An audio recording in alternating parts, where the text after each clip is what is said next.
Welcome to episode 3 of the Links Pod. I'm John Marshall. This episode is sponsored by The Box. They're event caterers for Lincolnshire and have multiple food units available with a variety of different setups. They can cater for parties, weddings, events and festivals, both indoor and outdoors, with competitive rates that offer affordable, good quality menus. OK, let's do it.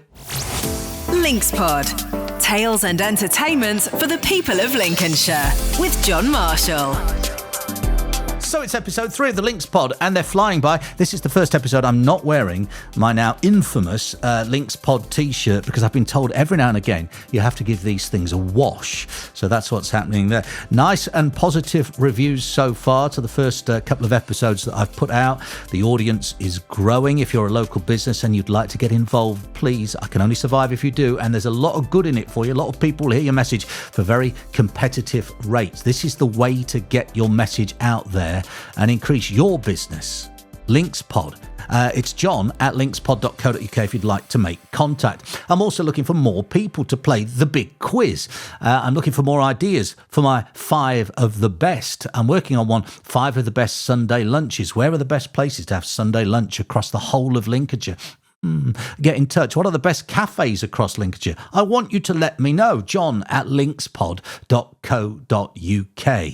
It's only going to survive. This is a two-way street. I'll do the work. You give me the ideas and I'll be there wherever you want me. Now, what's on the episode today? Well, we're off to Gainsborough in just a second. If you're watching or listening to last time's episode, you'll know that I have an amazing coat that I'm giving away. I'll probably be in tears at the end of the episode today when that coat is given away. It's got to go because I've promised now, but I'll be sad to see it go. I'm visiting an iconic venue in Boston. The big quiz sees The Box, this week's sponsors, the event caterers, facing Philip Marshall, believe it or not. That's my brother's name, at the Riverhead Theatre in Louth. And as I'm saying this, I'm realising how many miles I'm clocking up in my car to bring you the Links Pod.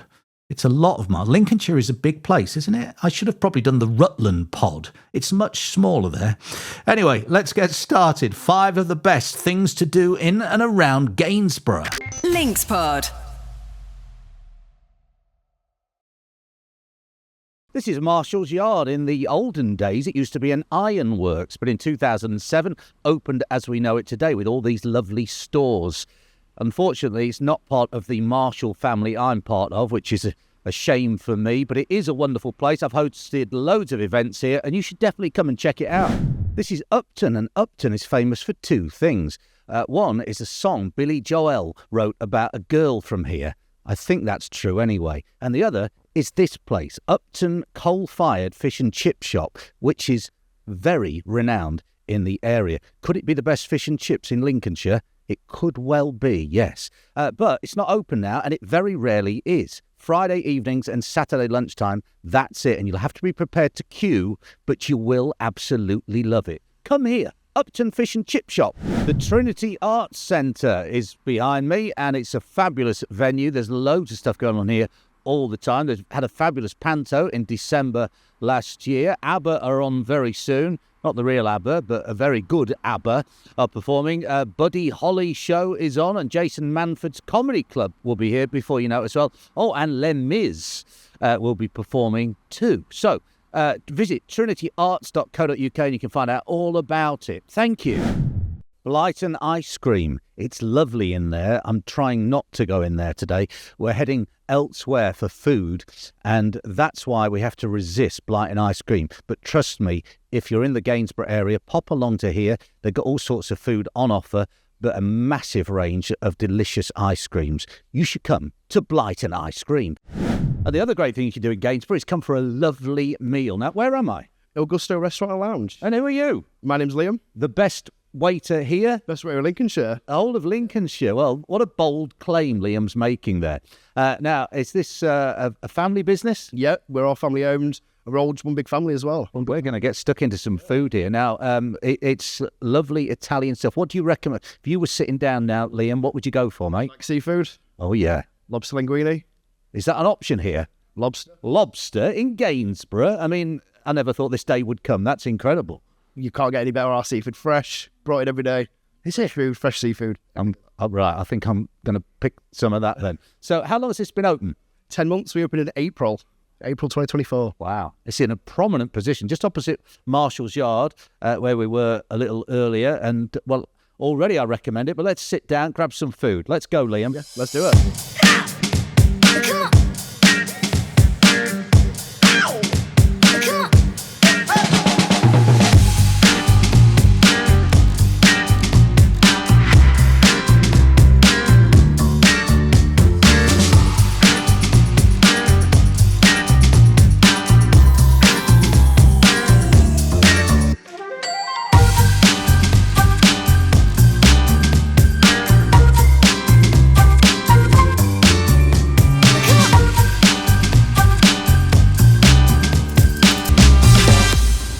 Wow, the food has arrived. The cocktail that's just been made has arrived. Liam, what on earth is this? This looks amazing. So you have the lobster linguine, which is half fresh lobster, clams, courgettes in a white wine lemon butter sauce with prawns and garlic.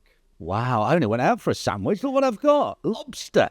And look at this. What's the other dish? That is a scallops linguine with scallops, courgettes in a white wine lemon butter sauce with clams. Let's get stuck in. This looks amazing. Thank you, Liam. Look what's happened now. Look what's happened now, Liam. I know what this is, but you do your thing.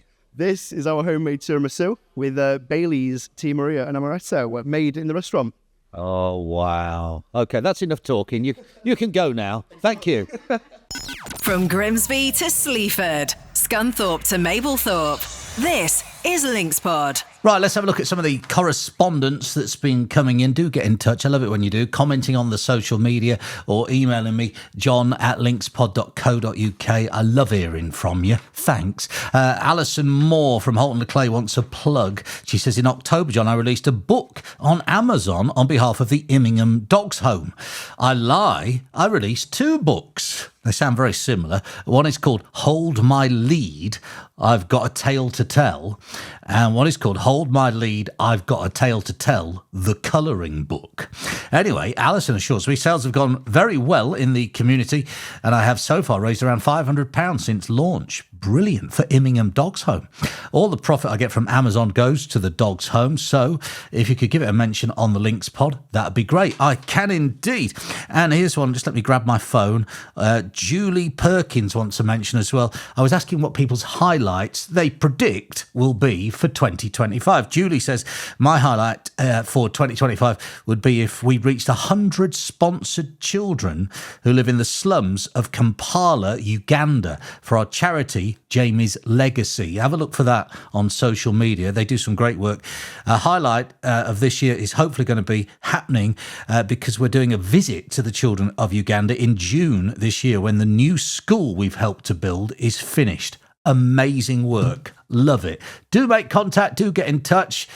Do you fancy a big quiz? From Grimsby to Sleaford, Scunthorpe to Mablethorpe, this is LinksPod. I'm Simon. I own The Box, a local event catering company. We've got several vans that we cater for the local area. And like I say, we've sponsored an episode of the LinksPod. Absolutely. How long have you been in business now, Simon? 6 years. We managed to get ourselves through the terrible COVID time, and things are looking better and better. Full diary for the year coming up.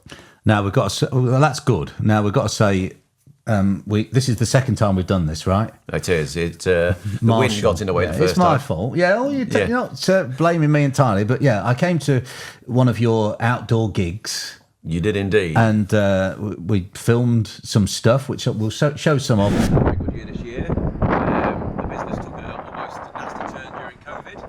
We got through it, diversified a little bit, and we've now got 3 vans. This year one's totally full, booked already. We're looking for weddings, funerals. I didn't take into account the wind factor, and turns out I've spent thousands on equipment, and I haven't. It's a little too good. It's too good. It picks up things that we don't want, which is the lorries sound. reversing and the wind. Yeah, so I couldn't hear what you were saying because of the wind. But so this is take 2. Now we've got to do a second take of our quiz that we recorded, and you did well. We did on the first time. Let's hope we do as well on the second time. That's on myself. How many did you get? I think we got 7 or 8. 7 or 8, and now Well, let's see what happens with your second set of questions. The big quiz. Are you ready, Simon? Let's do it. Let's go. Okay, number one. What creature transmits Lassa fever to humans? Mosquito? Okay, number two. What is the highest rank in the British Army? Colonel. Tough one, I guarantee that's a tough one. Number three. What is the largest of the Canary Islands? Largest of the Canary Islands. Let's go with Majorca. Number four. What sort of creature is a dunlin? Dunlin. I have no idea. Neither would I, Simon. No. Pass? Pass. Now we're in business, because number five. The first UK number one hit was Don't You Want Me? Human League. Number six. Which Rihanna song contains these lyrics? When the sun shines, we'll shine together. Told you I'd be here forever. It's got to be like Umbrella. Number seven. Which league club was managed by both Bobby Robson and Alf Ramsey? Ramsey. Manchester United. Number eight. In rugby union, which position is known only by the number on the shirt? No idea. Number nine. Which film did the character Harry Callahan first appear in? It's Dirty Harry. And number 10. Who plays the title role in the 2018 superhero film Black Panther? Idris Elba? Stop the clock, John. Okay, let's see how you did, Not Simon. sure how we did there. I think you did better in the wind Probably did. version. But let's see. The creature that transmits Lassa fever to humans is a rat. Oh. The highest rank in the British Army is Field Marshal. Field Marshal, yeah. Right, my name was there to give you a clue, but you missed it. Number three, the largest of the Canary Islands is Tenerife. Yeah, I've just been there on holiday. Have you? Oh, my. The creature, Dunlin, is a bird. If you ever ask a similar question, a bird. most things are a bird. Don't You Want Me? Human League. We're off and running. Hey, 1 point. Rihanna, Umbrella. 2 points. Did you get? Oh, you know, we've still got one more to come. Don't worry. The league club by both Bobby Robson and Alf Ramsey was Ipswich Town. Oh, God, no. Rugby union, the position known by the shirt, the number on the shirt is number 8. No. Neither do I, Simon. No. Harry Callahan, Dirty Harry. Yep. And Black Panther was Chadwick Boseman. Probably done about 4 or 5 points at the most. Yeah, you didn't get loads. It wasn't brilliant. No. But Can we take an average over the 2 quizzes? no, we can't, Simon. We've forgotten all about the other problem. We have, yes. So what did you get today? You got 1 for the Human League, 2 for Rihanna. It's 3, isn't it, for Dirty Harry? Oh, dear. 3 points, Simon. Well, that's awful. Okay, the sponsorship is cancelled of this episode. Yes. Simon's fuming. From the Humber to the Wash, Links Pod with John Marshall. I'm John Marshall. This is the Links Pod, the podcast for Lincolnshire, and I hope you're enjoying it. I'm enjoying it. In November of last year, I went to Boston, to the Gliderdrome, where my friends, I've got some friends who are in a band, the band are called Scouting for Girls, were performing. Now, before we move on, let me just tell you that Scouting for Girls are a great act, and if you've never seen them live, or maybe you have seen them live and you already know what I'm going to say, they are an amazing live act. Maybe you've never even heard of Scouting for Girls, but they've been doing me some very good favours, sharing about the Links Pod on their social media, so I'm now giving them a plug in return rather than any money changing hands. They're playing Market Raisin Racecourse in June of this year, and Scouting for Girls will come on this podcast, I promise you that, in the not too distant future, to chat about that and more. Anyway, I digress. I was at the Boston Gliderdrome watching them be brilliant. And I got talking to Andrew. Andrew is the owner of the Gliderdrome at Boston. He runs the place. And we were having quite the chat, and he was telling me about the history of the Boston Gliderdrome. And I had heard that the Gliderdrome has quite a history, but I didn't quite realise how much. So I knew I had to go back to the Gliderdrome and interview Andrew. And he brought along some mates as well. There were 4 people with so many great memories. And this is going to be, it's a long interview. So part 1 of the interview this week, part 2 will come next week. Oh, and by the way, this was recorded before I knew how that camera of mine works. So this is audio only. But honestly, a great listen. I'll try and put some relevant images up while this is playing out if you're watching the YouTube version. If you're just listening on audio only, that part I just said makes absolutely no difference to you. It's totally irrelevant. Let's get into it. Let's go to the Boston Gliderdrome. From Grimsby to Sleaford, Scunthorpe to Mablethorpe, this is Links Pod. Dave Peatland. When the Starlight Room first opened, I knew Andrew Malkinson's father, Pat, very well. I won't claim to be the first DJ at the Starlight Room, but I was the first one to play records. I'm Bert Swain, that's my nickname. And as I say, like, I'm originally from 1959, skating, then it got burnt down, then back again when it was Teenagers' Night, 61. So you were a roller skater originally, were you, back in the day? When I was about 10. Could you go backwards? No. My name is Stephen Malkinson, and I'm the family business. I've been involved since 1967, but before then I used to come when I was a young man, and my father, Sidney, and his brother Ernest started all the business in 1935 on this site, and it was a skating rink, as was just said, and then it burnt down in 59, and then became dancing as it's been known up to the present.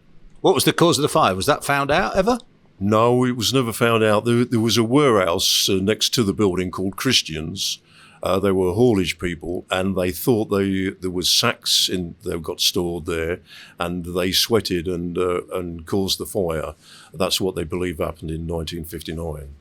Wow. And finally, one more man round the table here. Who are you, sir? I'm Andrew Malkinson, Stephen's partner, and currently running the Gliderdrome. Andrew also makes a very nice cup of tea, which we're all enjoying around the table, apart from you turned up a bit late for the tea. Sorry about that. Right, I want to get some memories. Who's the man to tell me about some of the historic acts that have performed here? Because they really have. As you walk around this amazing venue, there are so many posters of so many massive names. There's far too many, really, to mention at the moment. Billy Fury came. He was in the dressing rooms with his manager. And in those days, they had to walk from the dressing room to the stage, and there was 4 or 5 bouncers around them walking through the crowd to get to the dressing room. There was no backstage dressing rooms in those days. And he looked out of the door and saw how big the crowd was, and he literally legged it with his manager. And my father came and was saying, "Has anybody seen Billy Fury? He's got..." But he'd gone because he didn't want to walk through the crowd. And we had people like Screaming Lord Such. He was a well-known name in those days, and he was carried on through the crowd in a coffin, because he was a bit eccentric, Screaming Lord Such. And Joe Brown, he came and he got into what we call a fracas. As the bouncer was walking him through the crowd, a guy took a swing at him. And to our amazement, really, Joe Brown set on this guy and punched him back, So there was a lot of liveliness going on. Wouldn't happen these days. I believe there's a great story about the Beatles nearly playing here as well, yeah? Yeah, that's correct. Yeah, my father booked the Beatles, Sydney, 1963, just as they were coming on the scene, really. And the contract was signed all by their management, and all signed, sent to my father to sign for £35. And my father asked around about the Beatles. This was in 63. And they would have been coming to the old Gliderdrome, because the Starlight Rooms didn't open until November 64, 60 years ago as now, really. And nobody had heard of them. So he turned them down. He sent the contract back, not signed. And by the time they were due to play at the Gliderdrome, they were number one. Dave the Rave, give us some of your memories. When would the DJing go on? Prior to an act performing, after an act had performed, or is that a separate thing, just a night where it's DJ night with Dave the Rave? No, there's never just a DJ night. I used to go on probably when it first opened, or when the Saturday night dance was on. And I'd probably go on for half an hour before one of the support acts came on, played records then in between them changing, because the Starlight Room had a revolving stage. And of course you could get somebody set up at one side and one playing on the front. As one went off, the other one came on. And in between I just used to play records, and then again at the end of the night as well. Wow. Okay. Right. And people were all up and well up for a party by the time the act had finished, I'm sure. Yeah. I mean, it was a question of making sure that you had the records that people wanted to dance to. And I don't know who it was who bought them, but every Saturday I played records, you'd always got that week's number 1, 2, 3 ready to go straight on. This man would have been in the crowd doing his dancing to that. What are your particular memories? Any special ones spring up? Oh, let's have the highlights. Let's have the highlights. Time, but Starlight Room wise, I see the greatest man in the world, Stevie Wonder. The next one I call is Otis Redding. Elton John was another. There was, I say, there's thousands really. I remember some of these, well, it was only 13, 14, was to go on the land to earn enough money to come down the glider. This is fantastic. Give us a flavour how much it might have been to see somebody like Elton John or Stevie Wonder perform here back in the day. Because an Oasis ticket for this 2025 is like people are doing £100, thousands of pounds in some cases. That's right. Well, in those days when Elton John came in, it was 1971, I think, 71, 72. And I think it was around about 10 shillings to see him, you know. It varied from 7 and 6 in old money to 10 shillings. Amazing. Oh, here's a Stevie Wonder poster that's been brought over. There's Stevie, who performed on the 21st of October 1967. Does it say the admission price? 10 shillings to come in. Bar and refreshments available. 50 pence in new money. Dancing 7 till 12. And would you have been backstage and have a word with Stevie? No, I didn't. No, I did with one or two. There was PJ Proby. He came in 1965, and he was well known for splitting his trousers at the knee. And aren't we all? Yeah, that's right.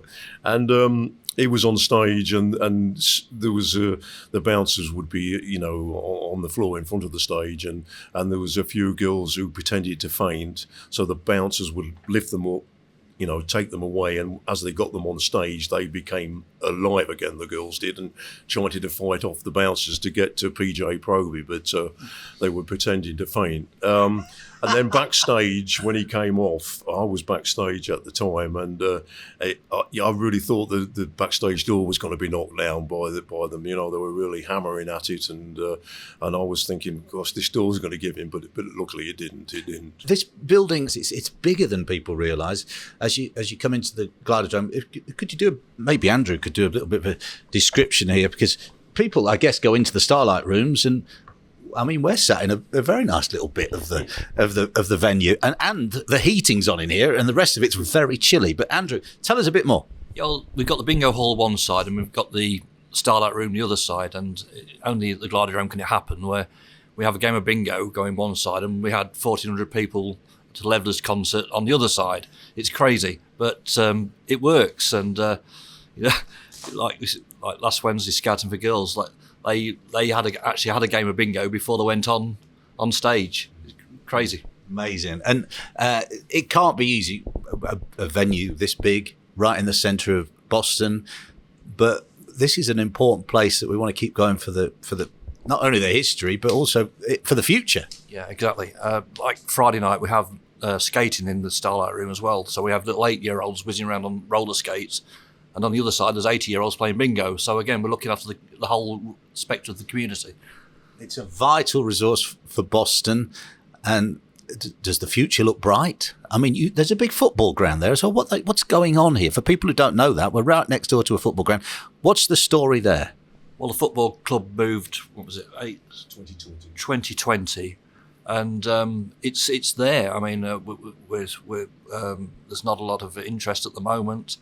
Unfortunately, we seem to be lumbered with it. We're paying $36,000 a year rates on it, which is proving very difficult, Stephen, isn't it? That's right, it is. And we've been left to our own devices, really, to carry on with it. We don't get any help from anybody, but we have to. Andrew and I have to do everything ourselves to keep the place running. And it's very difficult nowadays with COVID and one thing and another. It's very difficult to keep it going. You can feel the passion from all of you. I mean, if this were to ever come to an end, Dave the Rave, it's not going to sit well with you people. No. I mean, there's a lot of people in Boston that have got many memories. I mean, I didn't realise until I started doing my book, the number. I know a lot of big names came here, but until you start doing that, you don't realise. And you think, well, a little place like Boston, what, population 25, 26,000, you're getting world stars coming here. And you go away, you're talking to people, oh, where are you from? Boston, Lincolnshire. Oh, Boston Gliderdrome. And you think, well, you're up in Durham somewhere, or Lake District, or down south, Bournemouth, something like that. And you can often run into people and say Boston, and immediately the thing is, oh, Boston Gliderdrome. A couple of weeks ago, Robert Plant was playing at Grimsby on his way, and he went past John's Way on the dual carriageway, saw the Gliderdrome, never expected it still to be open. And on a Sunday afternoon, he pulled in, and he couldn't believe it was still there. And he just knocked on the door, didn't he, and said, "Can I come in?" Out the blue. And there's... Did they recognise him at the door? Dennis did, yeah, right. Straight away. Yeah, of course he did. From the Humber to the Wash, Links Pod with John Marshall. This week's challenge, and this is take 2 of the challenge as well, because as we've covered, we went to your van to do some recording. We did indeed. The windy conditions led to a disaster, so we've got video footage, but we can't use the audio. So describe what the challenge was, Simon. Well, we decided that after you'd done your mince pie challenge, that we'd bring you down for a hot challenge and see how many pigs in blankets you could eat within the 1 minute. Yes, pigs in blankets, which I very much enjoy. And we drafted in this chap, didn't we? This is Tom. It is. He was just a gentleman who was passing by who was kind enough to jump in and take you on as a competitor. Yes, and my theory now is that he's not a human being. You can see him here on this video, Simon, because 1 minute, pigs in blankets, fairly chunky ones. They were decent size, and he seemed to inhale them. Yes, here he is. Look at him doing his thing. And come on, Simon, how many did he eat? Well, he managed to, even though he wasn't going very fast, chew and swallow 11 within a minute. Took it all within his stride, didn't he? He did indeed. Absolute no problem. And then, oh, look, here we go. Look, here's my go. Starting off, this is same challenge, big, chunky, nice, delicious pigs in blankets from the box. Yes, indeed. And 1 minute on the clock. Now, I think I went here too many in at once, yeah? I think the word you're looking for is disappointing. Yes, gluttony, yes. I think, is the other word. Stuffed them in, couldn't swallow them. No swallowing was going on. And with a man with a mouth your size, I expected better. Thanks, Simon, mate. You're welcome. You're right, look, a disaster. So 11 for Tom. How many did I get there? Oh, look, I'm throwing him down in disgust. You did, you threw him in disgust, and that was almost, we say 4. I'm not sure you swallowed the 4th one. You certainly didn't make it to the 5th. Thank you. It's been a pleasure working with you, Simon. So the first challenge I've lost on the Links Pod is this one. Well done, Tom. Hard luck, John. Thank you, Simon. Better luck next time. Better luck next time. Yeah, there's always next time. Yeah, thanks. Never miss an episode of Links Pod. Subscribe now, wherever you get your podcasts. And I assure you, after watching that, the last thing I fancy right now to eat is pigs in blankets. I don't want any more of those until Christmas of this year. Here's a few things going on across Lincolnshire. Remember, I keep saying it, but do get in touch if you've got an event coming up. I might even come and talk to you about it. It's john@linkspod.co.uk. Singles night. What? Get my coat. For the 40s and 50s, I qualify for this at Cognito in Lincoln. They also do a 20s and 30s night this week as well. But the 40s and 50s is on the 16th. When is that? Thursday. It's Thursday, isn't it? Yeah, you should go. Lincoln Jazz Cafe, also on Thursday at 7:30, have a New Orleans blues piano night. Nice. Jazzy. You want to come and see me? Well, I have to plug my own events, don't I? Because it would be wrong not to. So Tuesday evening, I'm in the Wigan Mitre every Tuesday. Once a fortnight, I'm at the Fox and Hounds at Reefham. That's this Wednesday. And the Bistro at Market Raisin, I pop up a few times a month there. This Thursday, I will be at the Bistro in Market Raisin. And the Ivy on Sunday. Quizzing. I'm your man if you want a quiz hosting. Links Pod. This is the Links Pod, and I'm John Marshall. This episode is sponsored by The Box, event caterers for Lincolnshire. They've got multiple food units available with a variety of different setups and can cater for parties, weddings, events and festivals, both indoor and outdoors, with competitive rates that offer affordable, good quality menus. Oh, here's a thing I've been meaning to say to you. Musicians. Now, local musicians, would you like to be on the Links Pod? What a great opportunity to get your original material heard. Now, there's rules and regulations, and they mean that if you're into cover versions, forget it, mate. If you've got some original material, but it's with a publishing house or somebody else owns any of the rights to it, I can't put it on the podcast. But if you're a budding musician or local band and you've written your own stuff and you own all the rights to your own stuff and you'd like to appear on the Links Pod, whether it just be audio only, or maybe we could even go one step further and we could do a video, we could film you performing your track, then again, make contact. I don't know how many times I'm going to say the email address for me on this edition of the Links Pod, but it is john@linkspod.co.uk. Let's have the second round of the big quiz. And I've just mentioned the email address, so I won't do that again. But if you do fancy your business or round your house being on the big quiz, then do make contact, okay? Earlier on, Simon had a go on the big quiz and he scored 3. Not great. But will he be beaten by Philip Marshall, who shares a name with my brother, as we've already established, at the Riverhead Theatre in Louth? Links Pod. I'm Philip Marshall Jr. Yes. Now, Philip, we are where? We're at the Louth Riverhead Theatre. Yes, and, you just tried to round up people, and the amount of people you've rounded up is just you. That is correct. Everyone's hard at work. So you are facing the quiz by yourself. 10 questions, and the reputation of the Riverhead Theatre and the Louth playgoers is in your hands. Are you ready, Philip? As ready as I'll ever be. Then we'll start the clock. Number 1, which compound found in tonic water was the first drug to treat malaria? Not a clue. You can always pass. Pass. He's passed. Number 2, what is the highest British military decoration for bravery? Medal of Honour. Number 3, which is the largest of the Channel Islands? Jersey. Number 4, what sort of creature is a blenny? A blenny. Sea lion. Okay, number 5, UK number 1. Whose first UK number 1 was Jealous Guy? Billie Eilish. Number 6, which Lady Gaga song contains these lyrics? And after he's been hooked, I'll play the one that's on his heart. Do you want some options? Yeah, it's either Born This Way, Paparazzi, or Poker Face. Poker Face. Oh, that's right. Well done. Did I emphasise that and help? No. Number 7, for which team did Alan Shearer make his professional football debut in 1988?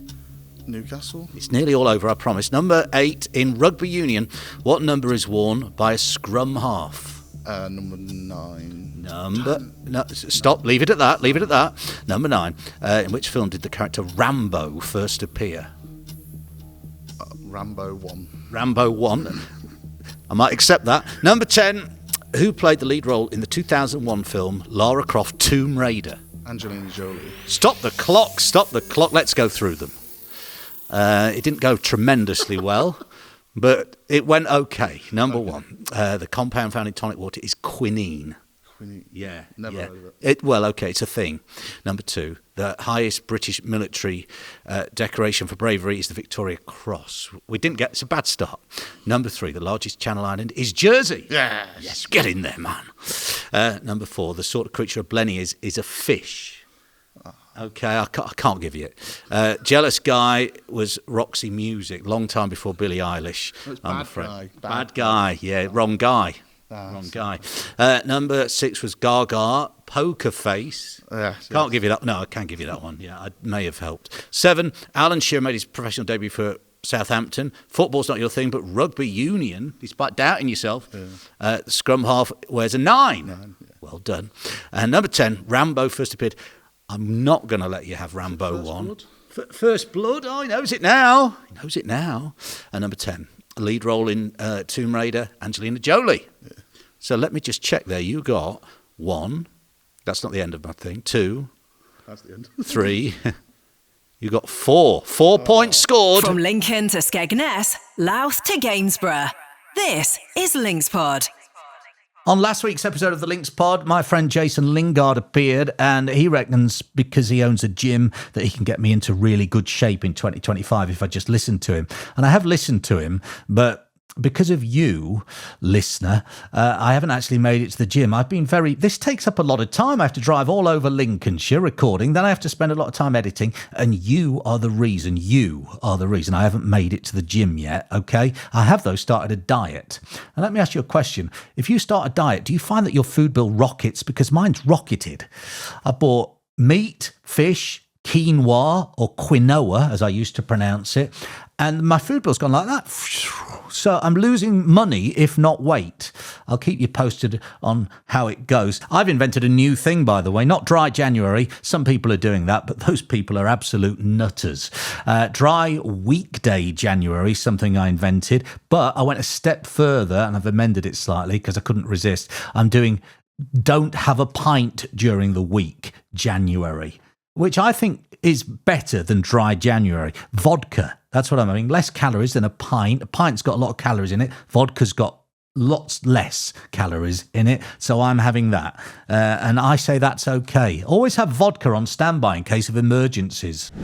We're almost done for another episode of the Links Pod. This episode sponsored by The Box, event caterers for Lincolnshire. They've got multiple food units available with a variety of different setups and can cater for parties, weddings, events and festivals, both indoors and outdoors, with competitive rates that offer affordable, good quality menus. Now, we're not done quite because... The coat. The coat that I was accused when wearing of looking like Roy Cropper. So much so that I've been forced to give this lovely designer jacket that doesn't even fit me because I'm a small and it's a triple XL away. It's a polo coat given away on only episode 3 of the podcast. The giveaways have started already. It's incredible. Now I've picked a winner. Lots of people in touch. I've put it on the floor temporarily. Chloe Stevens in Grimsby. Oh, this is a big day for you. John, my fella Sean would like that coat. He's small like you, but he likes baggy stuff. So an XXL should be fine. Chloe says, I've got lots of carrier bags here too that he can use to complete the Roy Cropper look. People will soon be stopping him in the street asking if he's John Marshall before we know it. And that's it. Thank you to you. If you've enjoyed this episode of the Links Pod, there are others available and bonus content, particularly on YouTube. Anyway, go and keep supporting. Share, like, subscribe, tell your friends down the pub, shout out your window. The Links Pod is marvellous. And there's another episode on Monday next week, the 20th, sponsored by Tension Twisted Realities. Ooh. All right. See you Monday.